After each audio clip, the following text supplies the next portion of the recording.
No, great to have you, Nate, on our podcast today.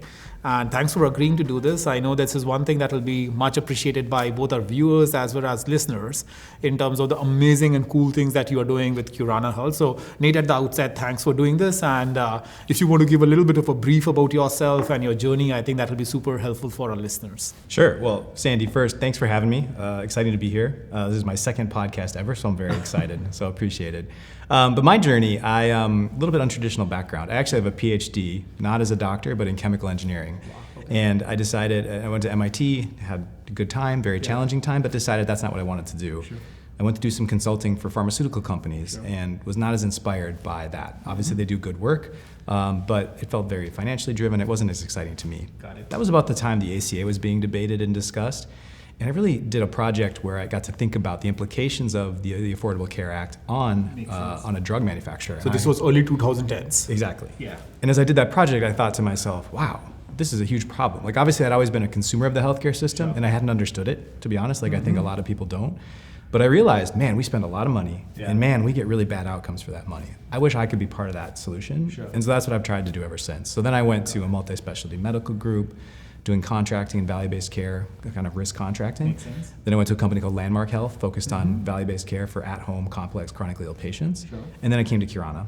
And the reason I came to Kirana was because at both those prior places, at a multi-specialty medical group and at an in-home practice, we'd have patients that were very sick, and eventually they would need a nursing home level of care. Yeah. And when they went to that level of care, we couldn't help them anymore. We lost access to them because those settings have that constraint. You need to have access to the building. Sure. And to me, that's a really high needs population. It's a population that's growing rapidly as our country ages. Sure. And we need to have better solutions. We need to be able to bring kind of value-based primary care, longitudinal primary care to those patients. And that's one of the things Kirana is trying to do. So I was really excited about that opportunity. I joined Kirana as the Chief Population Health Officer. And I think about my role as two big things. One, what care model do we put in place to support our clinicians get to better outcomes? How do we help our patients stay healthier, longer, happier? And then secondarily, how do we enter into value-based contracts to share in some of that value we're creating? So that's what we do at Kirana. That's what I do specifically.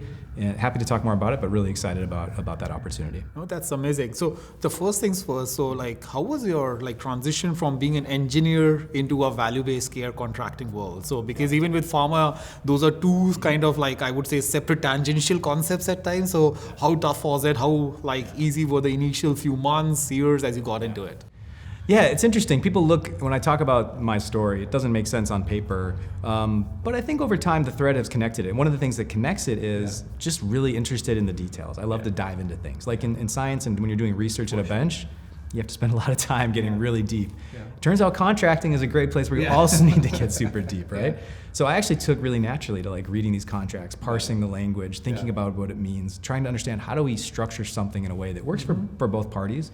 Oftentimes contracting can feel like a winner-takes-all scenario, but I've always found that doesn't work the best. You do want to try to get to some type of win-win scenario, and it can't be, you're not going to get the best possible outcome perhaps, but you want to get the best possible outcome collectively. That's how you build longer-term relationships and make meaningful impact, I think, and I think that's something I've been excited about. So it's very different, but taking that, the skills I learned and being disciplined and focused about researching in depth, that was really applicable to contracting, and then it's just fascinating. The math and how the money exchanges hands is really complicated, and I think we need to try to simplify that. Yeah. But it also speaks to me as something that's interesting, makes sense, worth working on. And then also just iterating and learning on it, right? Like year over year, 100%. Seeing that what worked, what did not work, and then coming back and making certain those slight adjustments so that it works favorably for all the side. But trust is such an important part of it on an ongoing basis. No, makes sense. And then you had a very interesting transition from your multi-speciality into the primary care kind of a setup. So what motivated that change, and how was this transition really like?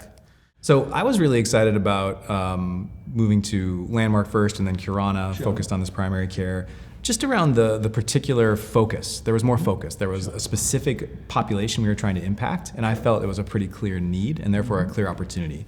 The multi-specialty medical groups of the world do amazing work and create a lot of value for their patients, but there's so many things they need to think about. I was excited to do something more focused that I felt perhaps could lead to specific, tangible impact. And it was just an opportunity that presented itself for me that was exciting. Yep. So it wasn't that I was necessarily leaving any place, I was moving to something I felt was like a very interesting, exciting opportunity. Makes sense. And you said that Kirana came into being during the pandemic, right at the heart. So what was that story? What was the generation and the origination story over there? Absolutely. So Kirana as a company was founded, I believe it was in May 2020. It was around then. But it was not a company that was built from nothing. Essentially, it was built by bringing together some existing entities. So when you think about some of the companies that have became part of Kirana, they've been around for a long time, a decade, a couple of decades in some cases. So what we did was we started with acquiring a health plan that focused on iSNPs, which is an institutional special need plan, focused on patients typically living in long-term care that are in MA. But then we also bought some medical groups that are focused on delivering care in those settings, in SNFs, long-term cares. And I think that's really interesting, and that's really where the thesis of the company, to me, comes together. How do you combine iSNP, which is a value-based care mindset and approach, with long-term care delivery? If you could bring them together, I think we can all understand the impact, right? If we can provide better care, we're going to create better outcomes. And I think one of the things that I've recognized about the space, meaning SNFs, long-term cares, historically, it's been a very fee-for-service driven mindset, just like most of healthcare, but perhaps even more so. Because in that setting, the most of the patients you see have come from a hospital, are there for hopefully 14 days, maybe more like 20 or 30 days in a skilled nursing stay, and then they go home. So you don't have the opportunity necessarily to provide longitudinal care. But in those buildings, 20%, 25%, or some maybe larger percent are long-term care patients that live there. So there's a need to do both. You need to provide that longitudinal primary care because patients that live there, they're not getting that care anywhere else. So that's the thesis. Can we do that? Can we deliver into that setting a value-based care approach, help our providers, give them the tools and the education they need to practice medicine differently in the spirit of creating these better outcomes and therefore saving money? Because to me, a better outcome is often if a patient doesn't want to go to the hospital and doesn't need to, they don't. And when they don't do that, that saves money. And that's how we can create value. That's what we're trying to do. Makes sense. And these providers, are they like affiliates or are they owned by Kirana? Kirana fully employs. We have now I think it's a little bit over 1,000 providers that work for us. Most are W-2 full employees and a couple are 1099, but its vast majority are fully employed. That's right. Makes sense. And like how hard or tough has been to change the change management aspect of it, the behavior, because providers have been used to like seeing patients a specific way. So what's been that journey like for you? It's a journey that we're on, closer to the beginning than the end. It's a really challenging journey, and I think everybody knows that's been part of it, as many people in the healthcare system have. What I would say is the key to me having confidence we can make this journey and be successful is we start from a place of we explain the vision, we explain what we want to do. And our goal broadly, our mission broadly, is to transform the health, happiness, and dignity of senior living residents across the country. If we can all get aligned around that, if we all have some personal connection to it or are excited about that, we all then are willing to row the boat or are willing to at least do the work to try to take that journey. That's where we need to start from, I think, is to start from a place of mutual understanding and a common vision. We have that at Kirana. Very confidently, everybody knows what we're trying to do. They may not know all the details of it, but at a high level, they know where we're going. Beyond that, it becomes, all right, what are the tactical steps? And maybe more importantly, how quickly can we take them? Because I think there's a lot that's asked of providers generally, everywhere in the healthcare system. And certainly in the last few years with COVID, that's been stressed even further. So I've spent a lot of time thinking about the pace of change and the sequencing of change. So what we've started with so far, we started relatively small. We started with a quality bonus program saying, here are some metrics that are going to lead to better patient outcomes, and we will give you some financial incentive to do them, just to try to align the systems. One of the things we've started doing that maybe we haven't done as much in the past is trying to be more accurate and complete with patient acuity documentation. Because the way I talk about it to our teams is, look, if we're going to treat these patients longitudinally, we need to know what they have. We need to know their conditions to document them, and then we can care for them. Of course, it also has revenue implications in a value-based care world. Both are important, but to me, we start by trying to understand a patient so we can care for them. And that's where we are. Basic incentive program in place, some initial tools, and from there, we'll just continue to add and develop as we go along. Makes sense. And you got with the Innovaccer kind of platform in 2022, if I remember right, late 2022, early 2023, right? So let me talk about how we use the Innovaccer platform, because I think it's really core to what I just talked about. So we started with Innovaccer using a tool called InCare, which is focused on care management protocols, and we deployed it initially only in our iSNP. So I mentioned earlier we have this iSNP business. It was really focused on the model of care requirements. So in an iSNP, you need to complete a health risk assessment, you need to have an interdisciplinary care team, you need to have an individual care plan, all these things. And we were using InCare to help support that. Now, over time, we've thought about, there's a lot of other tools that Innovaccer provides. So we started using InNote only about 15 months ago, I think, maybe 13, 14 months ago. And the goal initially was to say, present conditions that these patients have been diagnosed with in the past, that have been in a claim, and to help them, know what they should be looking for or assessing. Again, to understand, does that condition exist? And if so, how am I going to treat it and care for it? We have been, recently, we are now starting to broaden. We are starting to use InCare in our medical group for non-ISNP use cases, some classical things like transitions of care. We're really excited about doing a new approach to transitions of care to help patients that are coming out of the hospital stay out of the hospital. So we're continuing to look for ways to use some of these tools. But we chose Innovaccer in the beginning for this, particularly for InNote, because we wanted this ability to put it at the point of care. The overlay that allows you to work with an EMR. We have an EMR that was designed really for SNFs, long-term care focus. It wasn't really designed for value-based care. InNote allows you to keep using that EMR, but to layer on top of it some more value-based care capabilities. And so that's why we liked it and why we've continued to use it. Makes sense. And what's the usage like across your infrastructure right now? The usage is very good.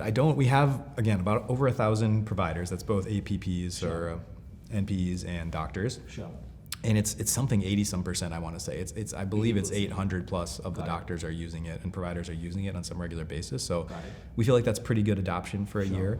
We're continuing to work on how do we get more and how do we use it more smartly and differently, but we feel off to a good start. Got it. And talk to me about the journey of getting to 800, because like 80% adoption for any kind of tool is amazing, and that's not being your core EHR, but like an add-on that can give you more analytics and insight. So how's been that journey from the provider kind of onboarding? What are some of the learnings along the way that other systems should probably keep at the back of their head as they see to get more and more providers engaged in this kind of a setup? Yeah.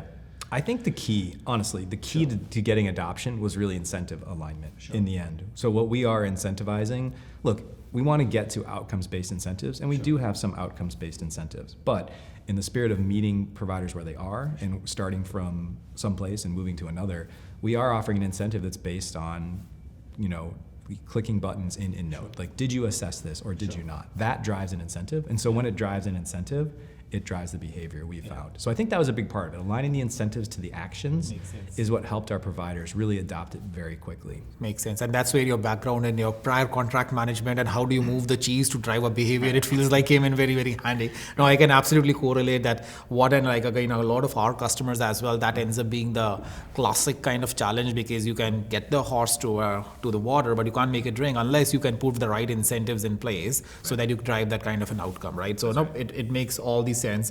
And tell me about the journey of the tool implementation and all those cycles as well, from any new kind of person who is looking out there for a tool set. What are some of the things that they should be aware of as they're looking for a partner or a vendor, or how should they think about it in general? Yeah, I think you want to think about, obviously start with the provider workflow. How does this going to fit into what they're going to do? How am I going to ask them to do it? And you probably want to start with, how am I going to drive utilization of the tool, like we just talked about. So think about that in advance, honestly. As we were thinking about partners, some of the things we were thinking about were who's willing to work with us. We're a small and young company. We want the ability to flex some things. We're not looking for something out of a box that we can deploy. We're not at a point where we can do that yet. We need some flexibility. Innovaccer's been very good about that, being willing to work with us. I think understanding ahead of time what you want to do with the data, because it can be a challenge. Are you going to work with the existing reporting platform that your partner will provide? Do you want to internalize it into something you already have? That can be a complicated conversation, thinking about how do you work with the data, how do you exchange it. So I would suggest you think carefully about where you want data to go, what data you need as you're selecting a partner. I think that will help make a good decision. Makes sense. No, that's super helpful. And tell me this, that there's a lot of talk of AI in the industry at large. What is your take of it? What do you see as the future going over there, and how does it impact you? Yeah. When I hear people say AI these days, I feel like I roll my eyes first. Yeah, for sure. And it's because, look, I have a scientific background. So I did some programming in my PhD. So I feel like a lot of this stuff is not actually AI in the sense that it's new and different. It's just repackaging. Everything's being labeled AI right now. Yeah. Exactly. But having said that, I'm really excited about a couple things that I think technology, often called AI, is enabling. So a couple things. First of all, I think we talk a lot about our providers being asked to do a lot, and a lot of it these days involves interacting with a computer and with an EMR. can we reduce that burden? And I think AI has some really powerful use cases where it's showing the ability to do that. So for example, natural language processing of ambient listening, just getting visit notes transcribed without you having to type them, amazing. Can you imagine being able to talk to your provider like this face to face? They don't have to type in the computer ever, and they're very long, and it's very close to the outcome. That's a super interesting use case. Now beyond that, once the AI is doing that, it's starting to transcribe a note. That's maybe a basic level. Can it then also, can we do some kind of machine learning or some process to say, well, let me look at this record. Let me see what has this patient had in the past. Can I then suggest to the provider in this visit somehow, hey, in the past there's this. Did you think about that? Or in this visit you said this and did that. Did you ever consider this? Right? To tee them up with information right at the point of care that can help them be focused and efficient in their care for the patient. I think that's really exciting. One thing we're really interested in with it is also doing that at the time of care. We're hoping can avoid, we have a lot of pain, I think, for some of our providers on the billing. Because, for example, they may do a visit and then say it's CPT code this, and the billing team says, well, no, it's not for this and that, and it's a very frustrating piece of work. AI should be able to help us with that. During the visit, we can say, hey, if you code it with this CPT code, we don't really think that's appropriate for this reason. Did you think about this? So we're hoping to avoid a lot of that back and forth with different back-end teams so that our providers can focus more time on patient care, which is what they want to do. Makes sense. So at the end of it, like an aspirational state, the way that you're putting it is that the provider can just talk to their patient and anything surrounding is just done by AI magically at the end is that ideal state scenario. Now, I don't know when we will get there, but if you can do that, like for the provider, if they never have to look at the EHR ever again, you have really accomplished the goal, right? So that's probably utopian, my vision. But yes, you're right. That is how I described it, and that would be ideal. But the couple of things I said don't really work that way, right? You can transcribe the note, but then we need to provide input back. For sure. So you can imagine a world where you have the glasses, the Google glasses, or Facebook glasses that like popped up some notes. So we need some way to interact. But to take away the need to type and like stare at your screen the whole time, let's start there. And because the patient gets so much more confidence, like then the provider is looking at them and the white of the eye is where it matters. So makes sense. So from a future perspective, like from Kirana, how do you see things scaling up? What is the thing that you're most excited about? I mean, I'm just really excited. Kirana continues to grow very rapidly. We've grown into dozens of new buildings this year. I think over 30,000 new units of buildings we're moving into. So we're growing at an almost exponential rate. And so what that makes imperative for us is that we get to more efficient workflows. How can we make it easier for our providers? Because as we continue to scale the business, we start to look at new kind of places of service, potentially new service lines. We're going to add complexity. How do we take out some of that complexity with technology, with tools? And I'm really excited about the potential for that, honestly. We are just getting what I just talked about with AI and like ambient listening. We're kind of starting on that journey right now. That's super exciting. Like I feel like providers have had really good initial feedback, are really excited about that. And I think it can really move the needle in terms of making their jobs not easy, but a little bit easier than it is. So that's one thing that I'm really interested in. Oh, awesome. Nate, well, it's been great to have you and talk to you about it. I'm sure our listeners and viewers will enjoy this conversation a lot. And yes, it's been a pleasure to work alongside Kirana and the team. I think that's one of the true partnerships, as the word suggests. And we look forward to continue to grow with you. So thanks for being on the show today. And thanks for being here. Thank you, Sandy. Appreciate it.